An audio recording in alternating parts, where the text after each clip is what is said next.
Hello guys, in this video I'm going to show you how to make a file available offline in the Dropbox application. The first thing you need to do is enter the app.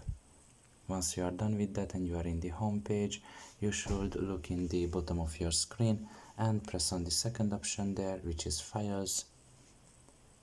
And here you can just select the file and press on the three dots right next to it. And here you can see the make available offline option, and you can just simply press on it. And now this file will be available offline as well, and you can just activate separately with every file that you want to do this with. You can just repeat the same process, go here and press on make available offline, and you can do it with any file that you want. So that's pretty much it really.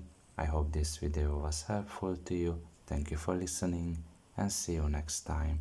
Bye bye.